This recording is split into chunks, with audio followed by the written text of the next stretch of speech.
PC maths சம்பந்தமான videos பார்த்துட்டு இருக்கோம். இது வந்து குரூப் 4 2025ல கேட்ட கொஸ்டின். உயரம் 4 மீட்டர் மற்றும் அடிப்பரப்பு 500 சதுர மீட்டர் கொண்ட ஒரு உருளையின் கன அளவு காண்க அப்படிங்கிறத கொஸ்டின். உயரம் கொடுத்துட்டாங்க, அடிப்பரப்பு கொடுத்துட்டாங்க, உருளையின் கன அளவை நம்ம காணும்.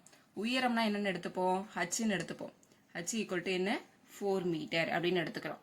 அடிப்பரப்பு அப்படின்னு கொடுத்துட்டாங்க. எது, உருளையின் அடிப்பரப்பு எப்படி இருக்கும், சர்க்கிள் ஷேப்ல இருக்கும். அப்ப சர்க்கிளோட ஃபார்முலா என்ன, πr ஸ்கொயர்ட்.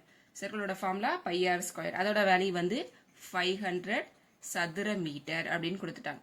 அப்ப உருளையின் கன அளவுக்கு ஃபார்முலா இருக்கு. உருளையின் கன அளவுக்கு ஃபார்முலா வந்து என்ன அப்படின்னா πr ஸ்கொயர்ட் இன்ட்டு ஹச். ஓகேவா? இப்போ πr ஸ்கொயரோட வேல்யூ நம்மளுக்கு தெரியும், 500ன்னு தெரியும். இன்ட்டு ஹச்சோட வேல்யூ என்ன, 4. அப்போ 500 இன்ட்டு 4 எவ்வளோ, 0 0 5 4s are 20. அப்போ கியூப் கன அளவுனாலே என்ன எடுத்துப்போம், மீட்டர் கியூப் அப்படின்னு எடுப்போம்.